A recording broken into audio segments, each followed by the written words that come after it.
Praise the Lord. ஒரே ஒரு வசனத்தோட காண்பித்து கொடுக்கிறேன். சகரியா 2ஆம் அதிகாரம் 8வது வசனம். உங்களை தொடுகிறவன் அவருடைய கண்மணியை தொடுகிறான். இன்னைக்கு ஆண்டவர் நம்மளை பார்த்து சொல்கிற காரியம் என்னன்னா, மகனே மகளே, உனக்கு ஒரு பிரச்சனைனா அது உன் பிரச்சனை இல்லைப்பா, அது என்னுடைய பிரச்சனை. உன் பிரச்சனையை நான் என் பிரச்சனையை தான் பார்த்துருக்கேன்னு சொல்லி ஏசப்பா இன்னைக்கு நம்மளை பார்த்து சொல்கிறாருங்க. இன்னைக்கு உங்கள் வாழ்க்கையில் பார்த்தீங்களா, நீங்கள் பிரச்சனையின் பாதையில் இருக்கலாம், கடனின் பாதையில் இருக்கலாம், வறுமையின் பாதையில் இருக்கலாம், பொருளாதாரத்தில் ரொம்ப கஷ்டத்தில் இருக்கலாம்.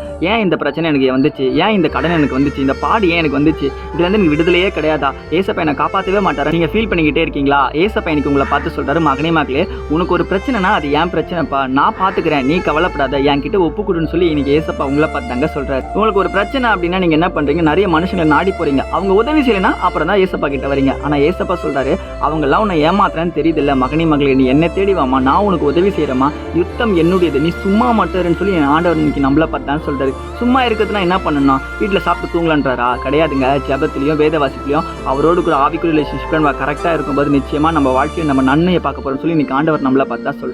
தானியேல் அடிமையாக கொண்டு போகப்பட்டவர், ஆனால் அடிமையாக கொண்டு போகப்பட்ட தானியேல் தான் அதிகாரியாக மாறினார். இன்னைக்கு உங்கள் வாழ்க்கையில் கூட நீங்கள் அடிமையான வாழ்க்கையை நீங்கள் வாழ்ந்துட்டு இருக்கலாம், ஆனால் உங்கள் அடிமையான வாழ்க்கையில் ஆண்டவர் ஒரு அற்புதமான காரியத்தை செய்ய போகிறாருங்க. விசுவாசிக்கிறீங்கன்னா ஆமேன் போட்டுக்கோங்க. இதே போல் இருக்கிற வசங்களுக்கு நான் ஃபாலோ பண்ணிக்கோங்க. God bless you. ஆமேன்.